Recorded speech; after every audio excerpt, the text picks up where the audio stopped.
Well, welcome back, everybody. I'm amazed that we're doing this and that it's so much fun and that I'm learning so much. Hope it's working for you as well.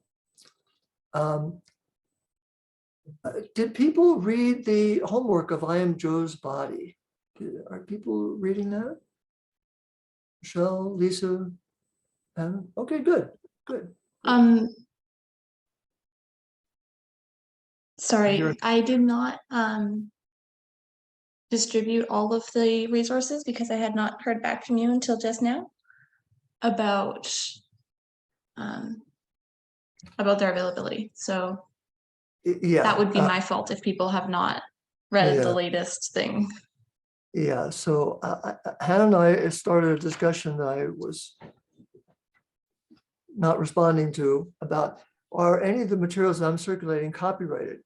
And almost everything is stuff that I've written. And so whether I've copyrighted or not, I don't really care, because the whole point is to get it out there, not to make money from it or anything else. And the only thing in some question is the I Am Joe's Body, but that's like 60 years old. I've updated it some. There's like 50 copies online. The author is not complaining. I think the author is dead. I don't think there's any estate. So that is basically public domain. So if anybody thinks I am circulating stuff that's copyrighted and shouldn't be, please let me know and I will look at it again, because I tend to be, get it out there. Yeah, so I'm going to still ask a lot of questions like I did last week. And there is no grade for class participation, but I did notice the engagement was much higher last week, asking questions. And it was suggested that I change the name of ecumenical prayer to, at the beginning of the class, to a group intention. So I'm wondering if anyone else has a loving intention for the group as a whole they'd like to share at this time, because that's one of my goals, is to have you take the class take over this thing and to rotate it among the people. Anybody have an intention they'd like to share for the class? Not for yourself, but for the whole class. Then we could do individual ones if you like. Yeah, Lisa. Well, my intention for the group would be that all of us can benefit from this material so that we can be of better help to other people like our clients. Beautiful, beautiful. Thank you for that. Yeah, and the only thing I'd like to add to that from my point of view is to ask that the Holy Spirit, the highest God, the greatest loving, fill us around, protect and guide us, and show us where the joy is, where the happiness is, and where the learning and the service is, and how we can pass this on to others in a way that's workable for us and safe for us. I don't know that we need to do individual. Does anybody have an individual intention for learning anatomy and physiology they'd like to share? I'm not even sure I have one, other than I'm just doing it all the time. So if you ever do have one, we'll share it in this beginning things here. If anyone would like to share the group intention next week, feel free to make some notes, write them on a 3x5 card if you want to, and you can lead that intention next week. And we'll see how that goes. Does anyone feel disoriented from what I presented last week? And the reason I asked that is that I presented a lot of what is basically psychosomatic material.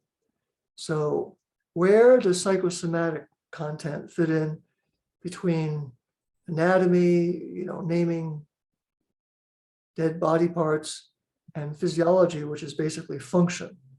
The word physiology doesn't really exist. It's a nominalization. There's no part of our body called physiology, but there is function. And as far as I can tell from looking it up this week, physiology is just a abstract word for function. And a lot of the function we did last week was psychosomatic. And this week is going to be more so. And once we get in the nervous system, it's almost all psychosomatic. There's less and less stuff to, less and less naming to do after a certain point, because most of the function is psychosomatic. It's the interplay, the connection between the tissues and the mind and emotions. So no one disoriented yet. That's a good sign. Okay.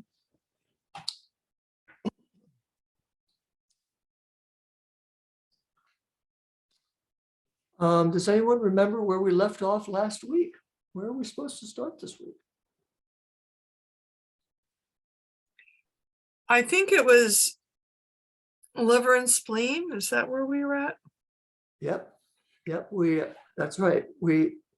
I said that we would start again with remedies for liver attacking spleen, but I found a better framework for that. And the better frame is solutions to liver attacking spleen, the war within, and autoimmune disorders. Now, I will circulate a version of this script, so you don't have to, write everything down, in case you're trying to.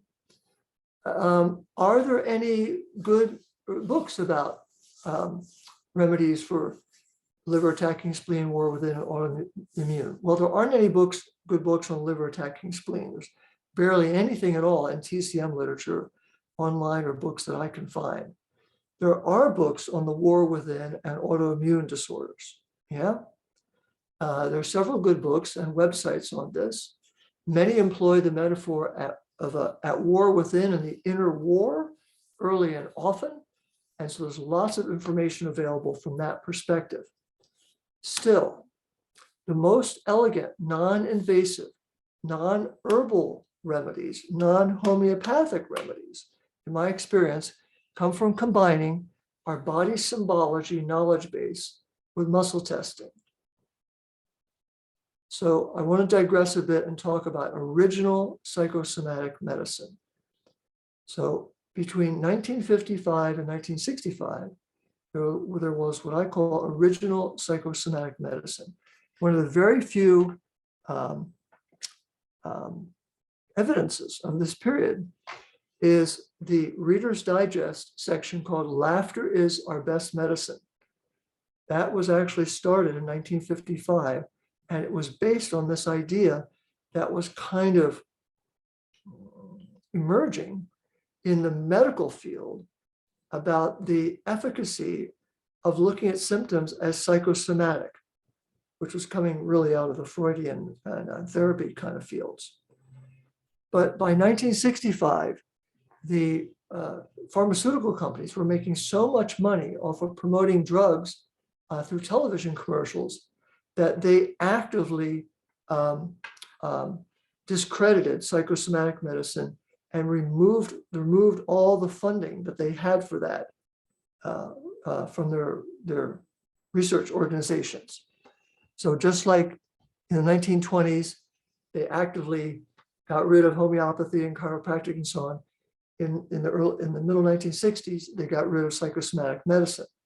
So it went underground, and it went underground partly because there was no cheap, easy, and effective way to assess and access and treat psychosomatic issues from that angle.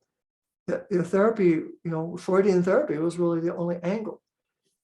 However, as everyone here knows, starting with applied kinesiology and Touch for Health, muscle testing emerged as a cheap, easy, and effective way to assess and address and treat these kind of issues. So treat's kind of a dangerous word here. So right here in discussing the physiology and the function, we're halfway into psychology and all the way into psychosomatic medicine. So I'm not claiming that muscle testing is infallible. So we're going on some digressions here. Muscle testing is the most fallible method because it is the most subjective method of assessing external phenomena. However, muscle testing was good enough to stand for holistic practitioners as a reliable experimental method to discern, track, and treat many kinds of disturbances, as we all know. So I'm going to digress again. After we finish this topic, the next big topic will be the nervous system. And when we go into the nervous system from a muscle testing point of view, we're going into the heart of what specialized kinesiology is from my perspective. Maybe there's other perspectives that Alexis has.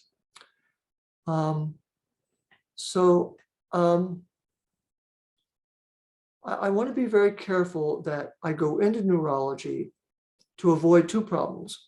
One is to make it entirely woo-woo and new agey and spiritual and, talk about angels and devils and all sorts of crap like that. And the other danger is to talk about it as entirely dead body parts. So I'm trying to navigate between these two monsters. And I think I've done it. I think I know how to do this now because I've written enough on this that I can figure it out. So let me ask you this question that you might know the answer to. I wonder if anybody can guess which topic in conventional anatomy and physiology I believe is the most distorted by the last 200 years of Dr. Frankenstein science and medicine. Anybody have a guess about that?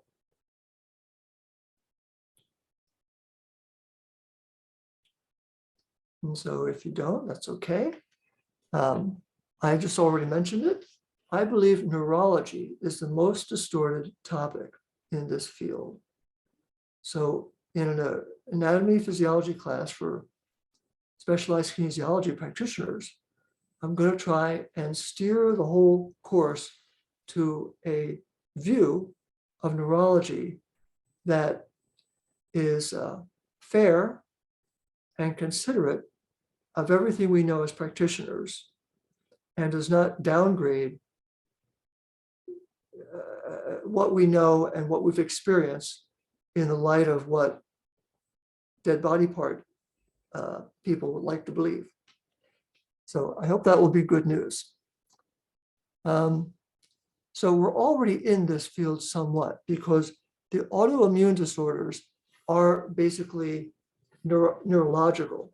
We don't talk about them as neurological mostly, but if we just use the kind of the generic term neurology, liver attacking spleen, the war within, and immune disorders, they're all expressions of neurology, of disordered neurology. Does anyone disagree with that? I understand it's a new perspective. We usually don't hear this perspective, but that's one of the things that I do is kind of come up with new perspectives, and it seems to be working so far. So I want to digress again. So since the middle 1970s, like other testers, I've wrestled with the theoretical weakness of muscle testing. The clarity I came to finally was muscle testing fits perfectly into first order science in Goethean holistic science. Now we're not going to get into a big deal of this. I am going to circulate a one-page version of this in the reading for next week. So you don't have to take notes on that. I'll probably just help you to listen to a brief intro. So Goethe, this is Johann Wolfgang von Goethe. He lived about 250 years ago. He had implicit in his work is 3 orders of science, and they're capable of replacing the limited, one-sided, worn-out male obsession on technology. And as you all probably will know, that if you Google science on the internet, all you see is technology.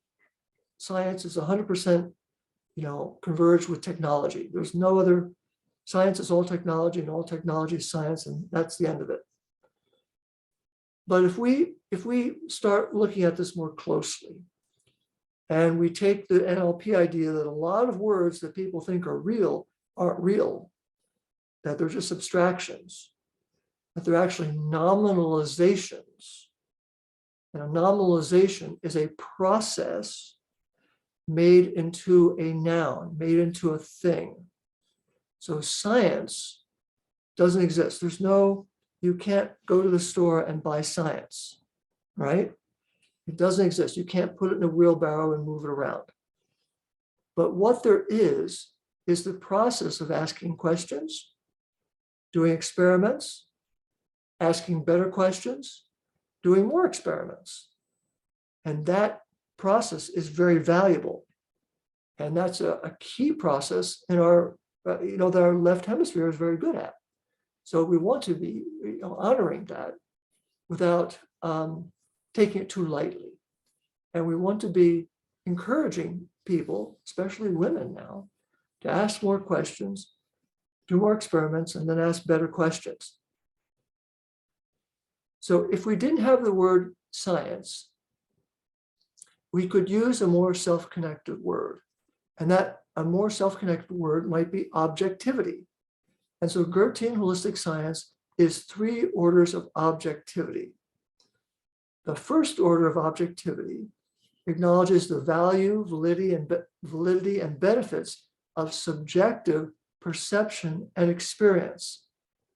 This is where muscle testing has its natural home.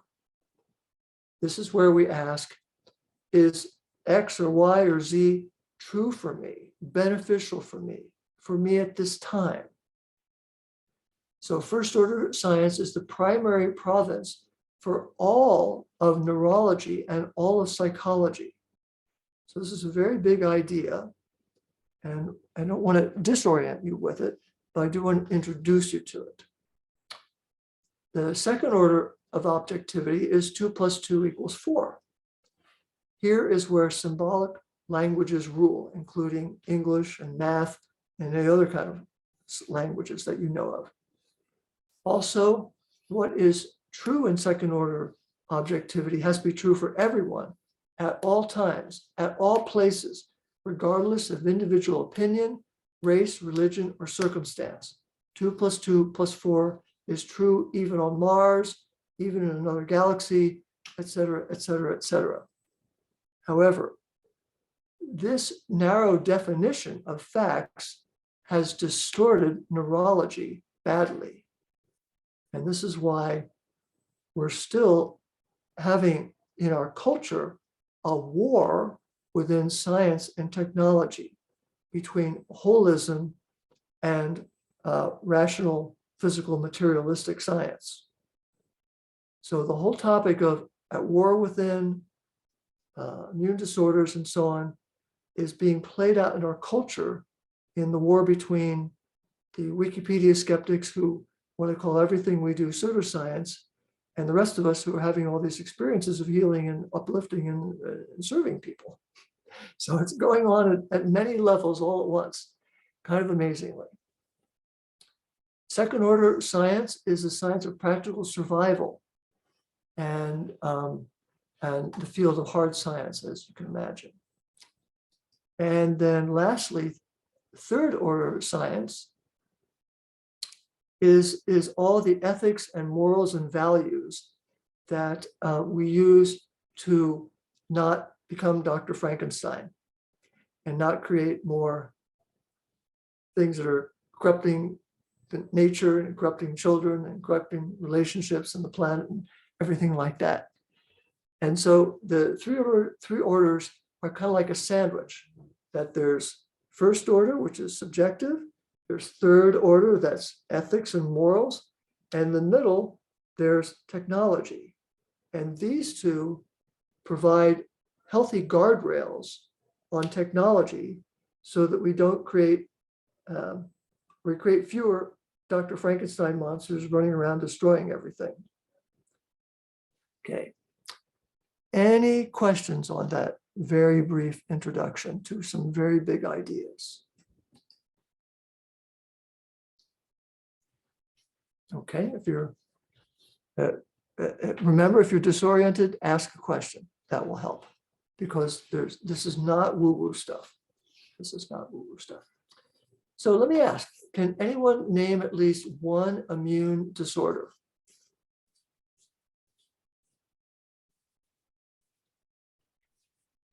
Do you mean an immune disorder or do you mean an autoimmune disorder?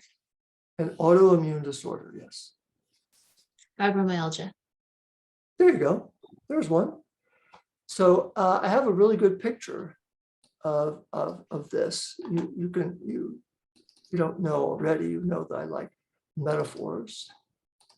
And so I'm trying to, can everybody see that picture of the guy with the dynamite?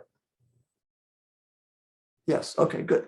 So this is a really good picture, worth 1,000 words, of from an article about the war within.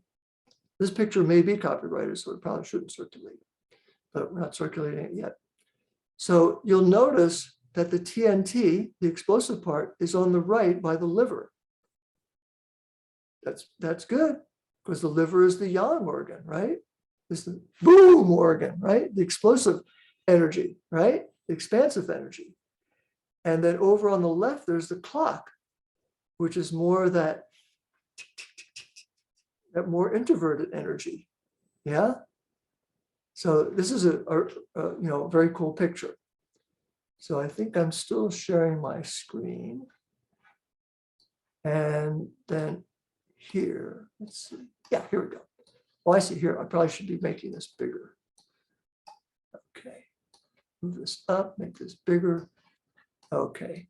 Now here's a conventional list of autoimmune diseases. And you'll see some familiar things here. And want to make sure. Bruce, I think you may have shared the picture specifically, not your whole screen. So we're still seeing the picture. So you might need to, yeah, Okay. unshare and reshare. Get out of it. I have to reshare. It doesn't work like that. Now you probably can see it. Okay. Yes, thank you. You can see it now? Thank you for correcting me. So we also want to make sure that we notice that the thyroid is here, because the thyroid is a classic, when it's disordered, it's a classic case of the war within. Now, what's missing from this list? Anybody have a guess of what's missing from this list from Bruce's point of view? What's missing from this list, from my point of view, is strokes. So this list is kind of, I wouldn't want to minimize that these are minor diseases, but compared to a stroke, all of these are well, maybe not multiple sclerosis either, but some of these are minor compared to strokes. But I think strokes belong on this list. And we're going to get more into this when we get into the nervous system, which will probably take 3 or more weeks to do. So here's the short version of why stroke should be on this list. We have a gut-brain, an enteric nervous system, a gut-brain nervous system, and a cerebral brain nervous system, which we'll go much more into. If these two aren't in harmony, and they're not working rhythmically, alternately, as teammates, supporting each other and benefiting from each other's point of views, it's just cerebral or just enteric, then this is what leads to strokes, in my opinion. And the way it happens is when you're younger, it's not so much an issue, but the older you get, if this disharmony between those two nervous systems isn't addressed and harmonized, then these two become enemies. They become opponents. They become the war within. And if this progresses to a certain intensity without being addressed, then one of them is likely to win. And stroke is the clearest possible metaphor for one nervous system winning over the other. Either the left hemisphere is damaged and the right hemisphere, the gut brain, wins, or the left hemisphere is damaged. Am I saying this right? Or the right hemisphere is damaged and the left hemisphere wins. The right side of the body. The left hemisphere wins and the right side of the body is damaged. The brain that runs to the right side of the body. So I had an uncle who has was a stroke victim, and he was a classic case of this. And this is partly where I learned this. Anybody have any questions about strokes before we go on? And we kind of include it on this list. It's another big idea. I think I did a video on this, and it may still be on my YouTube channel. Bruce, I'm super confused as to how a stroke is a result of an issue between gut and cerebral brains and not an issue of, let's say, the circulation or something of that sort. Okay. Like I Okay. can kind of see how you're getting there, but that's not a linear progression. So I'm curious. Okay.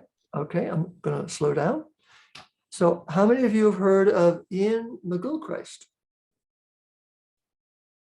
Nobody? Okay. So Ian McGilchrist is worth knowing about. He's the guy since 2009 who's the first person since the 1985 to help the Dr. Frankenstein science and medicine people understand the holistic people and understand what's at stake in a holistic approach to neurology.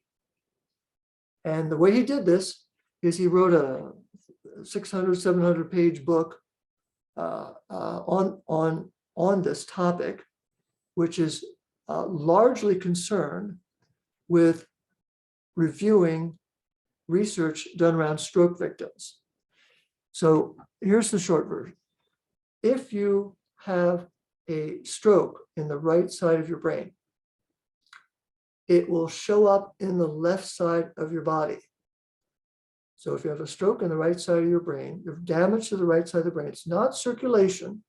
It's a stroke is a blockage that cuts off blood to the brain, which therefore cuts off oxygen to the brain, which then causes brain tissue to die.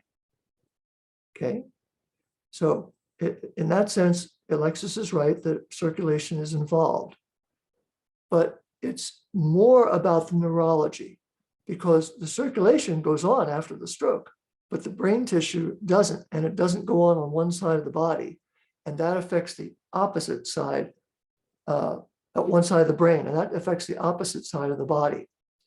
So sometimes with stroke victims, you'll see if they have damage to the left side of the brain, the right side of the brain, the left side of their face will be sagging. And that's this connection. And the opposite is also true. If circulation, if there's a blood clot to the left side of the brain, and part of the left side of the brain gets cut off from oxygen, and part of the left side of the brain tissue dies, the right side of the face can be slumped down. And also you may lose the use of your right arm or right hand. So I'm not promoting this, of course, but we're just trying to understand it. And we want to honor Ian McGilchrist for rectifying this field and helping so many more new people who weren't interested in what we're doing or anything holistic to see that we might have been right all along, right? Now, Ian is not a holistic guy. He's not doing muscle testing, but he is kind of engaging people in new ways. Alexis. So what you just described is because of the way that motor neurons cross in the Not medulla really. oblongata. No, That no. the enteric brain and the gestalt brain are not the same thing. And so I'm kind of curious as That's to, correct.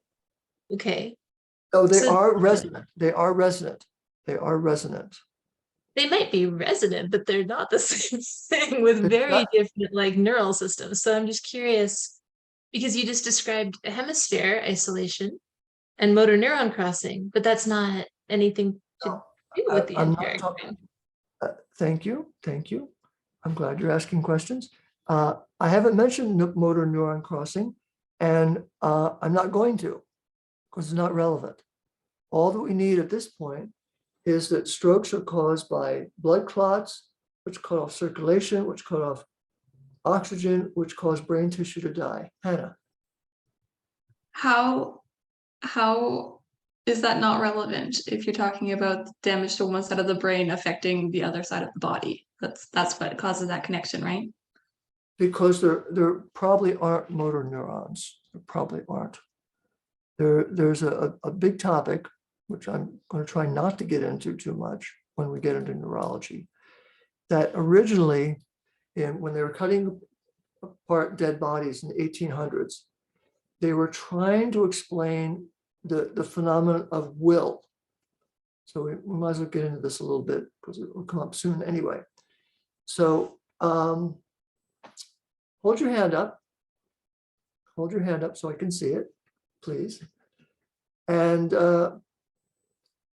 think about making a fist, but don't make a fist. So think about making a fist, but don't make a fist. Okay. Now make a fist. Okay. The difference between these two things, between thinking about it and nothing happening and making the fist, was called will, W-I-L-L, in the 1800s.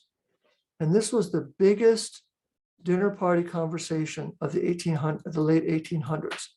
Very similar to the quantum theory, quantum mechanics, quantum everything discussion that's still going on in some circles today. So during the 1800s, when they were cutting the dead bodies up, they were trying to explain exactly this phenomenon. Think about a fist, nothing happens, make a fist, but I don't know why it happened. And they, because of this paradox, they theorized, Hannah, they hypothesized that there were two different kinds of nerves, motor and sensory nerves, but they never saw them. They never saw them. And then later experiments were done to show that these two, that the functions of what they called motor nerves and what they called sensory nerves actually were kind of in the same nerve because they kind of grow together. Now, I'm not an expert on this, but I just read that this week. So we're here dealing with one of the myths of dead body corpse anatomy, that there are motor and sensory nerves. They're not necessary to explain what's happening. Now, I guess we'll take this one step further. If we go here and say, make a fist, nothing happens, make a fist, how do we explain this? We have to go beyond dead body parts to what I call neurology. But most people would call the etheric body, the inner child, and everything else we know as what's living inside of us. And this connects with an important idea that you can't muscle test a corpse. If we could muscle test a corpse, we would know that we're testing muscles. But since we can't muscle test the corpse, muscle test the corpse, nothing happens, can't get an indicator muscle to show. We're not testing muscles in an important sense. Are we also testing the muscle? Yes. Are we only testing the muscle? No. Because if we're only testing the muscle, we'd be able to test corpses, muscle test corpses. So that's as deep as I want to go on that. Any questions? Anybody disoriented have questions? Because we want to keep this within the war within. Questions. The only bad question is the one you don't ask. Okay, now I am still sharing. No, I'm not sharing. Okay, great. Okay. So moving on here, it's okay if you don't ask questions. Don't worry about it. But it's really better if you do, if you have them. So if the war within was an easy thing to stop or defuse, people would have already have done it. What most people don't understand is, as my mother used to say, it takes two to tango. The war within is an internal conflict that requires two internal points of view to be in conflict with each other. That's the tango. So for long-lasting healing, both points of view have to be unburdened.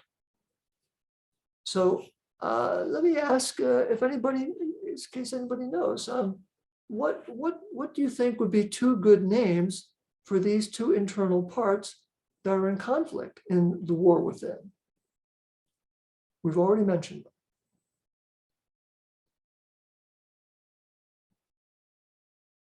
So these would be the gut brain and the head brain. And just to put a little bit of, flesh on that, we'll go into this much more when we get into the nervous system, but just really briefly, the gut brain, I consider all the nervous tissue in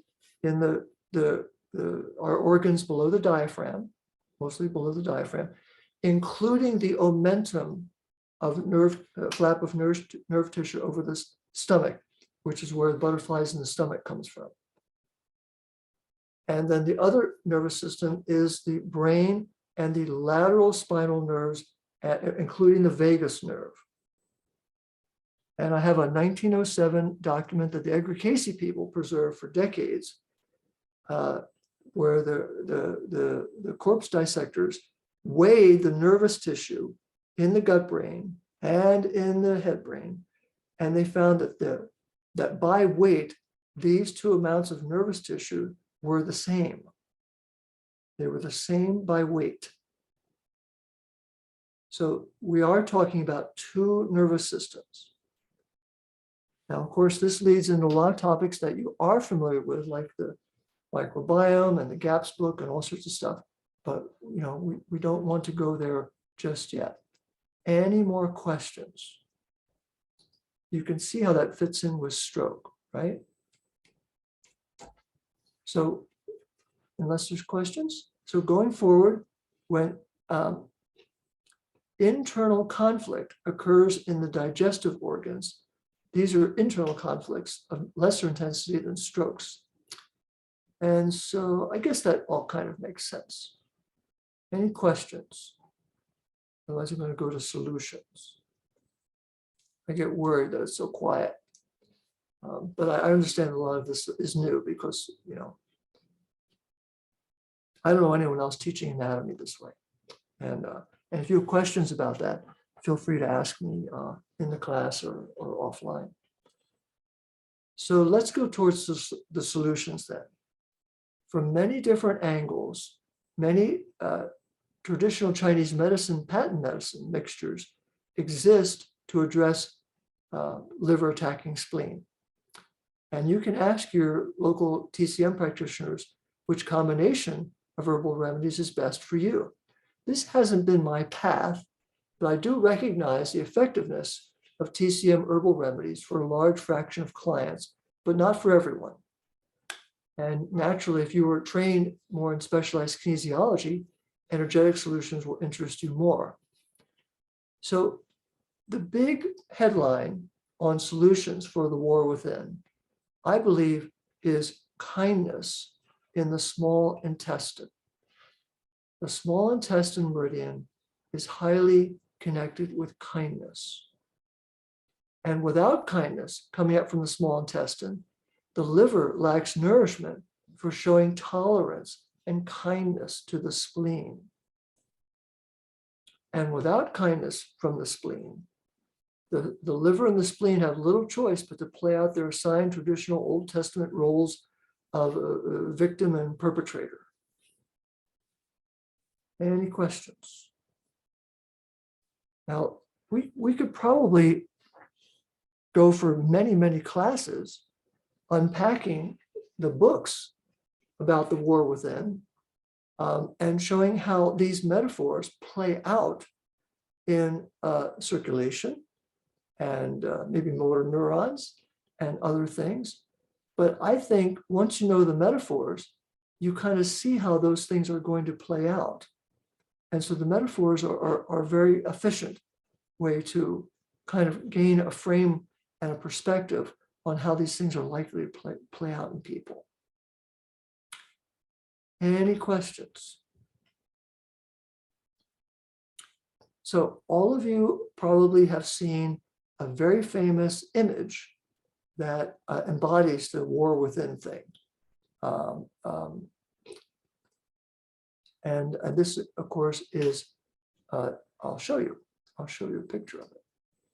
So here we have this, and then we share this, and if we do this, this. Can all of you see this tiny picture of Punch and Judy? Yeah, okay. So these are a metaphor for our war within, and all the roles, all the unhealthy roles that liver attacking spleen plays.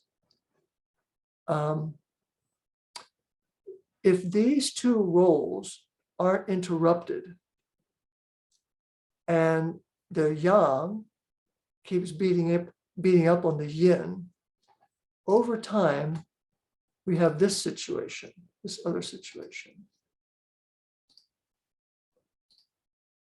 Share this, and this big. And this is the second picture. So here we have the yang on the right, beating up on the yin on the left. And the yin is going, oh, it's all my fault. It's all my fault. I'm to blame. I'm to blame. I did, yes, I'm wrong. You're right, I'm wrong. Kind of the Stockholm syndrome, yeah? But what happens when the stomach, pancreas, spleen give in to the liver is they then get back. Later on down the line, they get back, and the yin part creates the autoimmune disorders. So this is the psychology behind autoimmune disorders. Not so much muscular sclerosis, not that one, but a lot of diabetes and a lot of thyroid issues are described by this psychology, and also stroke. So these things are worth knowing about if you're testing a lot of people for stuff. Any questions? Yeah, I have a question. If you look at something like Hashimoto's, is that originating from the stomach, spleen, pancreas too? I mean, That's a good question. That's a really good question. And I wonder that myself. I'm not an expert on Hashimoto's. I've studied it several times. I do think it's in this pattern. I do. But I think it's more of a case study issue. It's also a thyroid issue, Lisa, because this war within that goes on at the level of liver attacking stomach, pancreas, spleen, the same thing goes on, Lisa, on the right side of the thyroid attacking the left side of the thyroid.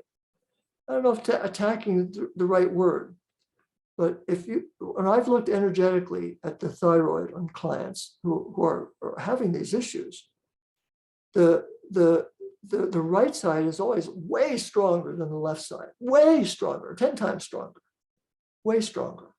And I encourage you to check that out and see if that's true. And so if it's 3 or more times stronger, I think you should be saying, I wonder if there's any pathology here. Yeah, because that's something you don't want to promote. You want both wings of that butterfly to be, happy, right? You don't want one side flapping, the other side going, oh, woe is me, I'm homeless, can't do anything. Yeah. Lisa, does that answer your question? It does, but then I have another question. If the right side is dominant, does that manifest in T3 issues or T4 issues or any of the specifics of thyroid problems? Yeah, it's a really good question. It's a really good question. It's a good practitioner question. I recommend, if you haven't already, to look at Mark Starr's book, Hypothyroidism Type 2, The Epidemic, with this thought in mind, that there's war within at the level of digestive organs, which is what I think diabetes is largely about from a psychological point of view, and at the level of the thyroid. And if you can work out how the war within at the level of the thyroid affects the T3, T4 stuff, write a book about it and make $1 million, because you will be onto something that's true and valid. Yeah. And I don't think there's a book on that, but you could write on that. You could have a whole practice based on that. Yeah. Well, what have you experienced? I haven't had enough Hashimoto's clients and enough experience with T3, T4 to really, say much more. Yeah.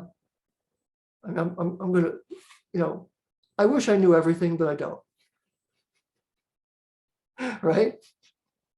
It's very technical. It's very technical. Have you studied any T3, T4 stuff? Holy crow. You can learn about it very quickly through the Mark Starr book and the Stop the Thyroid Madness website. Those are the people who really know about this stuff. But what they tend to be missing is this war within, psychosomatic aspect to it, which is kind of a frame on all the good work they've done at the more metabolic level. Anything else, Lisa? You have questions about your thyroid? Is that where this was going partly? Well, my thyroid's been a lifetime problem, but also I have a client right now with Hashimoto's.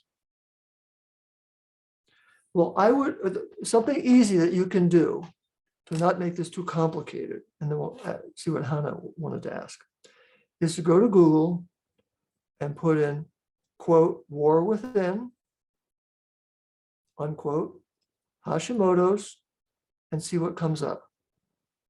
And you will see the books and literatures and articles discussing Hashimoto's from a war within perspective. And this will interest you as someone who can access the neurology through muscle testing. Okay? But do any of those books or websites include muscle testing? No, that's the part you bring to it. That's why I'm saying, once you understand it, you write a book and make $1 million and go on Oprah. Because no one else is doing this. This is pioneering stuff we're doing here. Pioneering stuff. We're everyone here is a pioneer. And Michelle, you've got pioneer, in your blood. I can tell. Hannah, you raised your hand. I did, but it is a slightly different track of questioning. So if there are other questions on the thyroid, then Let's hear it, Hannah. I've been kind of wondering while you've been talking about the war within, because from the tissue health background, I think of liver as being extremely yin. And you've Really? been talking Really? about it as an extremely yang. Hold on. What's your evidence for this? My background's all in tissue health. And so in all of the traditional Chinese medicine, the liver is the yin aspect of the wood element. You've got liver and gallbladder Yes. as this pairing. Yes. And because of where the meridian is, right, it's on the inner side of the body. I've always Okay. So really thought of it as like an extremely yin organ and meridian. And so it's interesting to me to hear the other side, and I'm just wondering where that might be different. Well, I'm glad you brought it up.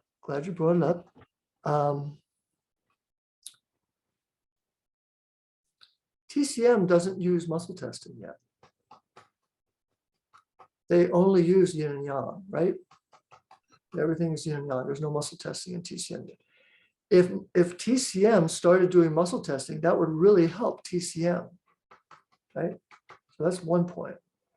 I don't disagree that the liver can be the yin part of the wood element, but let's talk about the wood element. So, Hannah, how would you describe the wood element to someone who had never heard of the wood element? What's an image of the wood element that would help a beginner? It is the tree. It Well, stands strong while being Say that. flexible. People say that. People say that. The better image for the wood element is bean sprouts, sprouts of all kinds, because the liver is that energy of pushing out, pushing through. You know, it's that volcanic energy that we have to move through things, to persevere through difficulties.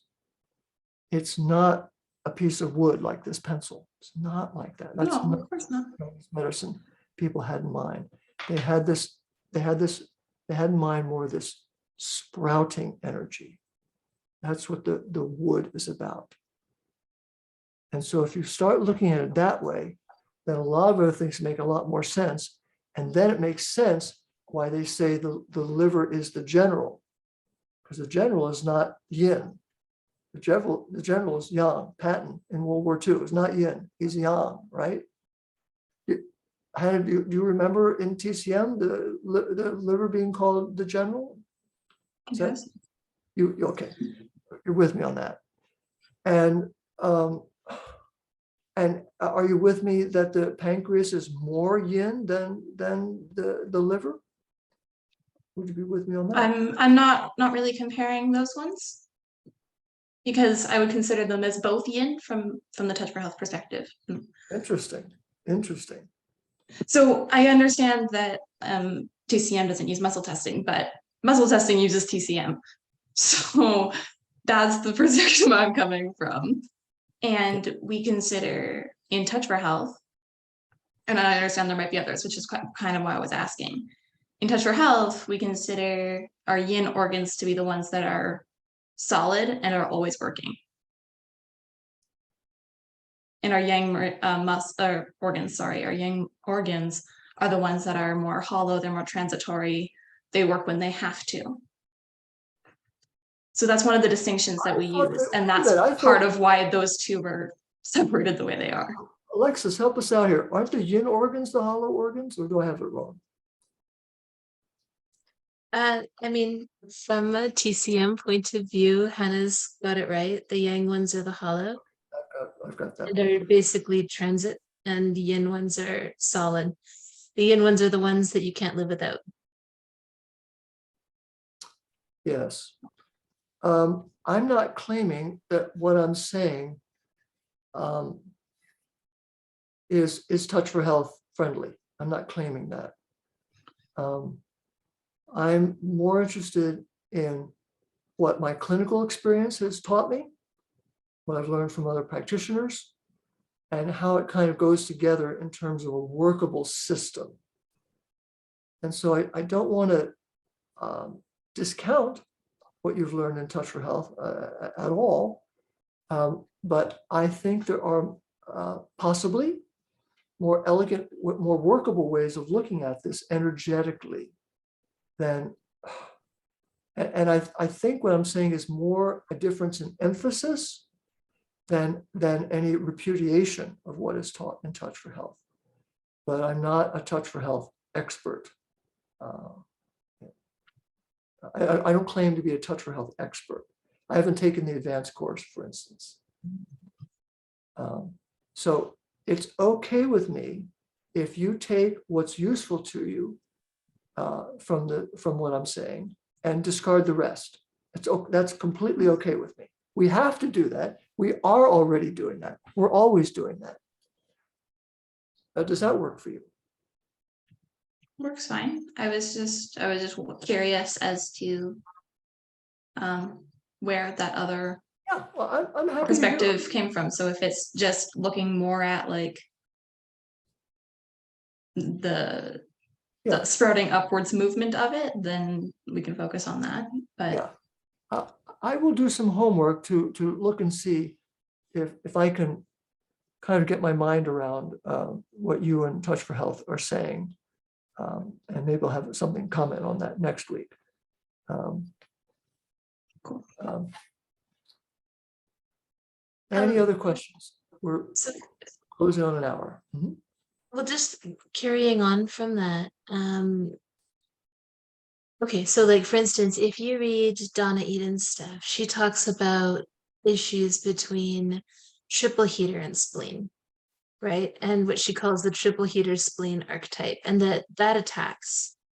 I've never heard the idea of liver attacking spleen, and I'm curious. I guess in my head, I'm trying to go, what would that mean, liver attacking spleen? Because I can get my head around triple heater attacking spleen because it's bringing in the components of like the adrenals, for instance, and immune function, and that idea that when immune function goes a little bit crazy, it might have an influence somewhere else. But I'm trying to figure out how liver does that. Okay, thank you for telling me that. This is also clear to me. I'm wondering how else I can explain this.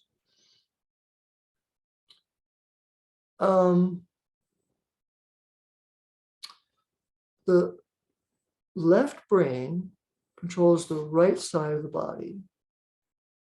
And everyone I know who's into this idea says that the right side of the body is yang and the left side of the body is yin from the right brain.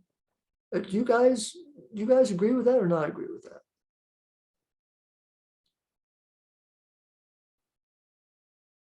That's not a Touch for Health idea. Not a Touch for Health. No, but in TCM, the problem with yin and yang is that it is always relative. it's a hologram. It's a hologram. So the left side is more yin and the right side is more yang.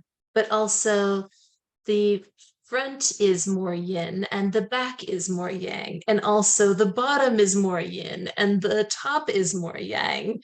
And the outside is more yang and the inside is more yang. So like there's it only means something in relativeness to something else. Do you know what I mean? I do hear what you're saying. I do hear Yeah. what you're saying, and I don't disagree with that. I'm saying something a little different. I'm saying there's an absolute difference as well. That's not all relative. But there's also that, including, in addition to what you're saying, there's an absolute difference that the liver is absolutely, in my experience, maybe we'll agree to disagree here. The liver is absolutely more yang, more forceful. And the stomach, pancreas, spleen are absolutely more receptive. Absolutely. Not only relatively, but absolutely. And I don't think that's a contradiction to what you're saying, but it is a different perspective and it is a different level. Absolutely agree with that. Comments, questions? But that still doesn't answer what that means by attack. I'm just wondering what you mean by attack. Well, attack is kind of a metaphor.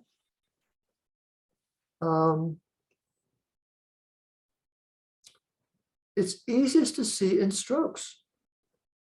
If you've known a stroke victim, and especially if you've known them before they had their stroke, and you saw, because this happened with me with my father's brother, and I knew him very well before his stroke and during and after.